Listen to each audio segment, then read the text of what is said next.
Hey everyone, स्वागत है आपका आज के इस न्यू सेशन में जिसमें हम बात करेंगे एक्सरसाइज 1.2 के सॉल्यूशन के। मेरा नाम है अनिल कुमार और आज जुड़ चुके हैं हाई फाई पढ़ाई से। तो देखिए, हम क्वेश्चन नंबर 1 को सॉल्व कर रहे हैं एक्सरसाइज 1.2 के। अगर आपने इसकी इंट्रोडक्शन वीडियो नहीं देखी है इर्रेशनल नंबर की तो जा कर के देखें।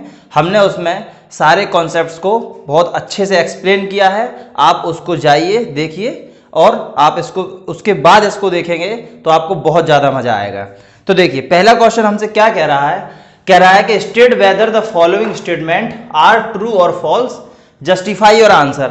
हमसे कह रहा है कि जो स्टेटमेंट हमें दी गई हैं उनको आपको क्या करना है, ये बताना है कि ये ट्रू है या फॉल्स है और फिर उनके आंसर्स को जस्टिफाई करके देना है। तो जैसे हमारे पास लिखा है कि every irrational number is a real number. बोला जा रहा है कि सभी इर्रेशनल नंबर रियल नंबर होते हैं। तो इधर से हम ऐसे समझ सकते हैं कि आपने पहले पढ़ा था रियल नंबर। तो रियल नंबर को हमने क्या किया था, दो पार्ट में डिवाइड करा था।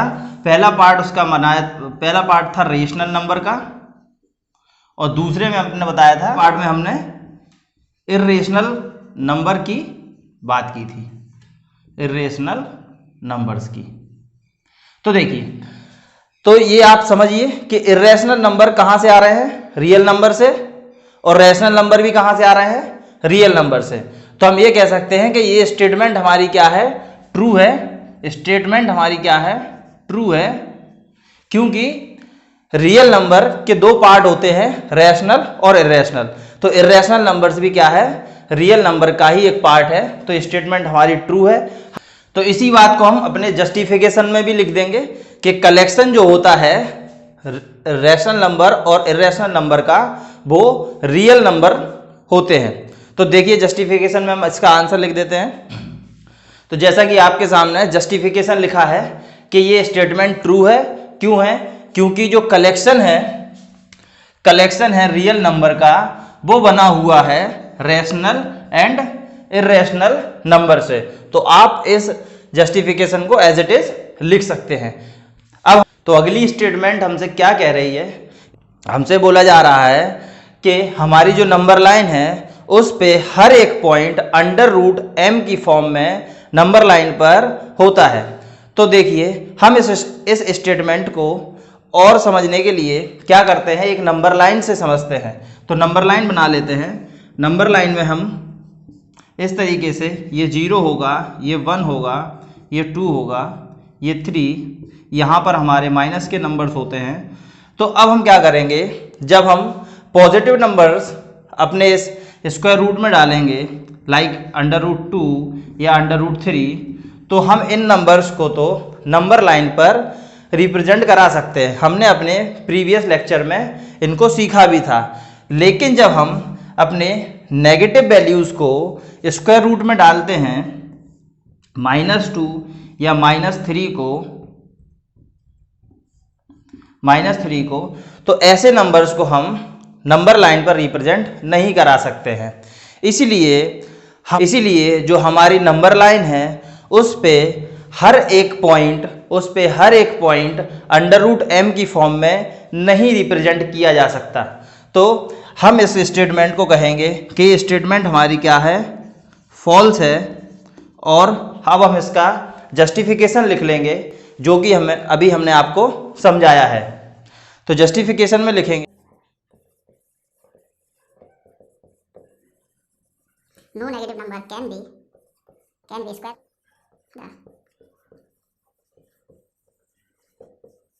the square root of any natural number। तो जस्टिफिकेशन में भी हमने यही लिखा है कि किसी भी नेचुरल नंबर का स्क्वायर रूट निकालने पर आपको नेगेटिव नंबर नहीं मिल सकता है। तो थर्ड स्टेटमेंट में हमसे क्या बोला गया है, इसको भी पढ़ लेते हैं। बोला जा रहा है कि every real number is an irrational number. कह रहे हैं कि सभी रियल नंबर इर्रेशनल नंबर होते हैं। तो देखिए, हमें पता भी है कि जितने भी रियल नंबर्स हैं, हम ये बात बहुत अच्छे से जानते हैं कि जो रियल नंबर्स हैं वो रैशनल नंबर और इर्रेशनल नंबर्स की हेल्प से मिलकर के बने होते हैं। तो आप ये बात तो बिल्कुल भी नहीं कह सकते कि सभी रियल नंबर इर्रेशनल नंबर हैं। तो ये स्टेटमेंट क्या होती है हमारी, ये स्टेटमेंट हमारी फॉल्स होती है, बिकॉज आपको पता है कि all real numbers are not irrational number. Because हमने बता दिया है कि हर एक रियल नंबर इर्रेशनल नंबर नहीं हो सकता, क्योंकि रियल नंबर बनने के लिए रैशनल नंबर और इर्रेशनल नंबर्स दोनों लगते हैं। यही हमने अपने जस्टिफिकेशन में भी लिखा है कि because real number can be rational also. तो ये स्टेटमेंट हमारी क्या है, फॉल्स है। आप इसको नोट कर सकते हैं। इस क्वेश्चन का आंसर हम पार्ट बाय पार्ट देंगे। तो पहले हमसे बोला गया है कि सभी पॉजिटिव इंटीजर्स का स्क्वायर रूट करने पर इर्रेशनल मिलता है। तो ये बात बिल्कुल भी सही नहीं है कि सभी पॉजिटिव इंटीजर्स का स्क्वायर रूट करने पर हमें इर्रेशनल नंबर्स मिलते हैं। तो यहाँ हम लिख देंगे कि the square root of all positive,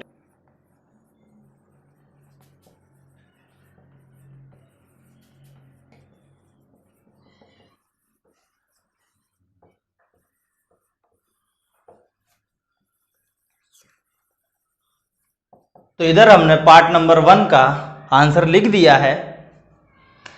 लिखा है कि सभी पॉजिटिव इंटीजर्स का स्क्वायर रूट निकालने पर जरूरी नहीं है कि इर्रेशनल नंबर ही मिले। तो बोला गया है कि एग्जाम्पल देकर के समझाओ कि अगर हम उसका स्क्वायर रूट निकालें उस नंबर का, अगर हम उस नंबर का स्क्वायर रूट निकालें तो वो हमें रैशनल नंबर देगा। और इस बात को समझाने के लिए हमारे पास ढेर सारे एग्जाम्पल्स होते हैं। जैसे कि हम लिखते हैं, अगर हम स्क्वायर रूट के अंदर नंबर 1 डाल देंगे, यानी 1 का स्क्वायर रूट निकालेंगे, तो हमें बच्चों 1 मिलेगा।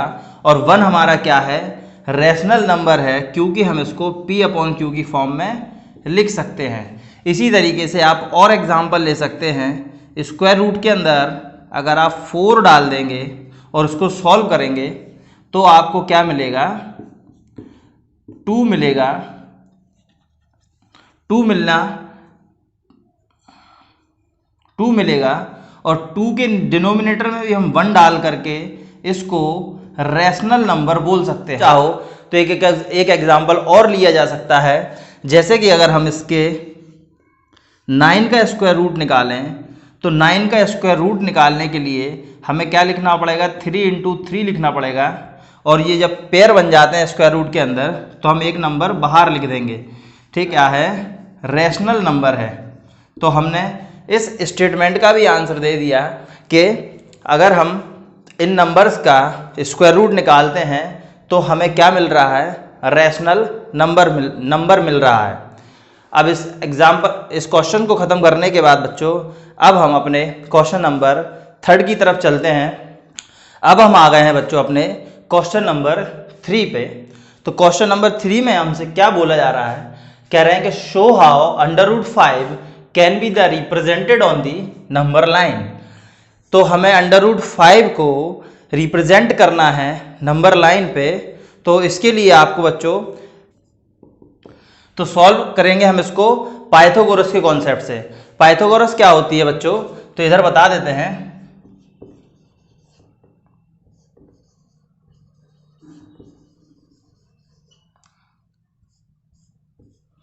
पाइथागोरस में बच्चों क्या होता है, हमारे पास एक ट्राइंगल होता है, राइट ट्राइंगल होता है। ये 90 डिग्री का एंगल यहाँ बनता है और इस 90 डिग्री के सामने वाली जो साइड होती है, ऑपोजिट जो साइड होती है, इसको हाइपोटेनियस बोलते हैं, हाइपोटेन्यूज बोलते हैं। और इस वाले एंगल के सामने वाली जो साइड होती है इसको हम परपेंडिकुलर बोलते हैं। और ये हमारा बेस होता है। तो इस पे हम बात कर क्यों रहे हैं, क्योंकि हम क्या करेंगे, सबसे पहले √5 में पाइथागोरस का कॉन्सेप्ट लगाएंगे। तो हम इसको ऐसे, हम ये कह सकते हैं कि हमारा इस ट्राइंगल में बेस हम 2 ले सकते हैं और इसका परपेंडिकुलर 1 ले सकते हैं। तो जब हम इसमें पाइथागोरस लगा देंगे तो हम कुछ इस तरीके से इसको लिखेंगे, जैसे कि इधर हमने लिख दिया A B and C. Hypotenuse का स्क्वायर इक्वल टू परपेंडिकुलर का स्क्वायर प्लस बेस का स्क्वायर। तो देखिए परपेंडिकुलर हमने कितना लिया है, 1 लिया है, 1 का स्क्वायर प्लस बेस हमने 2 लिया है, 2 का स्क्वायर। तो 1 का स्क्वायर 1 होगा, 2 का स्क्वायर 4 होगा। और जब हम इस यहाँ से स्क्वायर को रिमूव करा देंगे तो ये हमारे नंबर स्क्वायर रूट के अंदर आ जाएंगे। और 1 + 4 कितना होगा, 5 होगा। तो √5 हमने पाइथागोरस की हेल्प से बना लिया। तो अब हमने इसको क्या करना है, नंबर लाइन पे रिप्रेजेंट करना है। और हमने बनाया इसलिए है क्योंकि हमें इससे पता लग गया कि हमें अपना परपेंडिकुलर 1 लेना है एंड बेस 2 लेना है। तो चलिए इसको फटाफट से क्या करते हैं, नंबर लाइन पे ड्रॉ भी कर लेते हैं। तो सबसे पहले आप क्या करोगे, एक नंबर लाइन बनाओगे और नंबर लाइन के ठीक बीच में आप 0 बना लोगे। फिर इस तरीके से ये 1 बना लोगे, फिर आप इधर 2 मार्क कर लोगे, ये 3 मार्क कर लोगे, और भी ढेर सारी नंबरिंग मार्क की जा सकती है।